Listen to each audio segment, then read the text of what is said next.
एक टाइम ना रहे तो ऐसे लोग जो जुमे की जुमे जाते हैं वो हंगामा मचा देते हैं। इमाम के बच्चे नहीं है, इमाम की रिश्तेदारी नहीं है, इमाम की ससुराल नहीं है, इमाम की ददियाल नहीं है, इमाम की ननिहाल नहीं है, इमाम का कौन नहीं है, इमाम के चचा भी हैं, इमाम के ताऊ भी हैं, इमाम मेरे तुम्हारे तरह आदमी है। मुझे बताओ, कहीं कोई मर जाएगा तो इमाम को जाना पड़ेगा या नहीं जाना पड़ेगा? कहीं कोई पैदा होगा तो इमाम को जाना पड़ेगा या नहीं जाना पड़ेगा? कहीं किसी को तकलीफ है, कहीं किसी की तबीयत अच्छी है, कहीं किसी की खराब है, हजार जिम्मेदारी इमाम के साथ होती है। अगर एक दो दिन इमाम गैर हाजिर रह जाए तो लोग बेवजह उसका हिसाब करने पे तुल जाते हैं और फिर इमाम के पीछे हाथ धो के पड़ जाते हैं। होना ये चाहिए, दो इमाम होने चाहिए मस्जिद में, एक इमाम होना चाहिए, एक नाइब इमाम होना चाहिए। इमाम साहब अगर काम से चले जाएं तो नाइब इमाम उनका काम अंजाम दे सके। इमामों की तनख्वाह बढ़ाओ। अब एकदम तो बढ़ा नहीं सकते, मैं एक तरकीब बताता हूं और फिर हजरत मुफ्ती साहब को आवाज देता हूं। तरकीब यह है कि जब जुमे के दिन इमाम साहब खुतबा पढ़ते हैं, मतलब तकरीर करते हैं या नात शरीफ पढ़ते हैं, मस्जिद में जितने लोग जाते हैं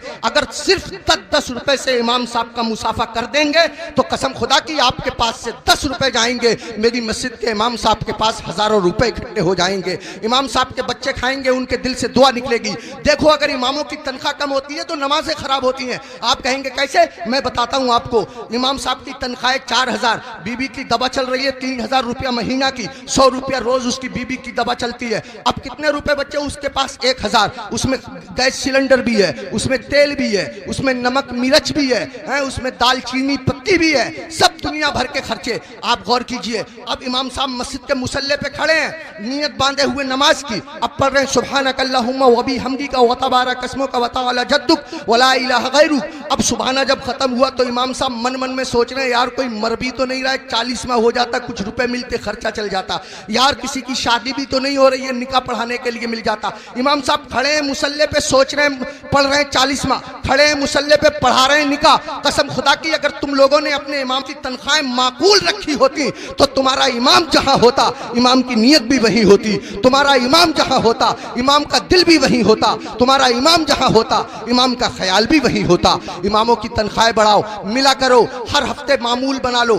जब तुम कमाते हो, हजारों कमाते हो, मामूल बना लो कि हर महीने मैं इमाम साहब को गौसे आजम की तरफ से 11 रुपए दूंगा या 1100 रुपए दूंगा या 500 रुपए दूंगा। महीने में तुमको तनख्वाह मिले 10,000, महीने में तुमको तनख्वाह मिले 15,000, 8,000, 8,000 में से 100 रुपए चुपके से जाओ इमाम साहब से मुसाफा करके आ जाओ। अगर बस्ती में 100 घर हैं, सबके सब 100-100 रुपए से मुसाफा करेंगे, हिसाब जोड़ आप लेना रुपए कितने हो जाएंगे, इमाम साहब का काम हो जाएगा। मैं कहना ये चाहता हूँ, इतना बड़ा इमाम, कभी तुमने सोचा, तुम लोग अपने बिस्तर पे सोते रहते हो फजर की नमाज के वक्त, तुम्हारा इमाम तुम्हारी बस्ती की मस्जिद के मुसल्ले पे बैठ के तुम्हारे लिए दुआ कर रहा होता है, या अल्लाह मेरी बस्ती पे करम फरमा, या अल्लाह इस बस्ती पे रहम फरमा, लोगों के कारोबार में बरकत अता फरमा, इज्जत की हिफाजत फरमा, दौलत की हिफाजत फरमा, आबरू की हिफाजत फरमा। और तुम उसी इमाम के पीछे पड़े रहते हो जो तुम्हारे लिए दुआएं करता रहता है। एक आदमी पड़ा रहता था बहुत इमाम के पीछे, एक दिन पकड़ लिया इमाम साहब ने, अबे फजर की नमाज पढ़ी है? बोला बिल्कुल पढ़ी है। इमाम साहब बोले कै रकअतें पढ़ी है? बोला 10।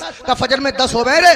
कह रहा चलो 15 मान लो। इमाम साहब बोले 15 होती फजर में? कह रहा चलो 20 मान लो। इमाम साहब बोले पिट जाएगा, दिमाग खराब मत कर, मुंह लटकाया हुआ घर गया। बीबी बोली कैसे मुंह लटकाए फिर रहे हो? कहने लगा रे इमाम साहब ने पकड़ लिया, बोले फजर पढ़ी है? मैंने पढ़ी है। उन्होंने रकअतें पूछ ली, मैंने 10 बताई, 15 बताई, 20 बताई, 25 तक पहुंच गया, मगर इतना है कड़े इमाम है, वो भी माने ही नहीं है। तो बीबी कह रही है तुम भी तो पागलों जैसी बातें करो, 4 बता देते 4। तो कह रहा तू तो सच में ही पिटवाने वाले काम कर रही है। जो इमाम जिद्दी इमाम 25 में ना माना वो 4 में कैसे मान जाएगा?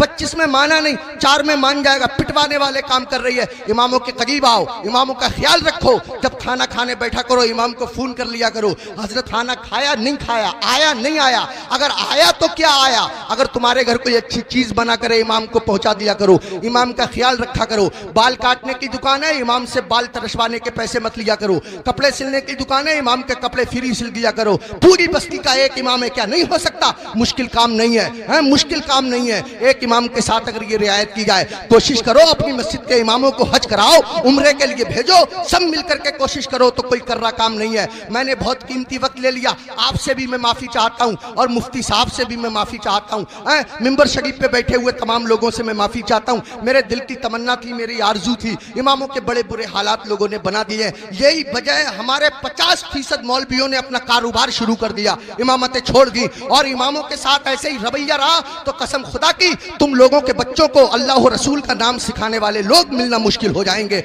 ऐसी हालतें पैदा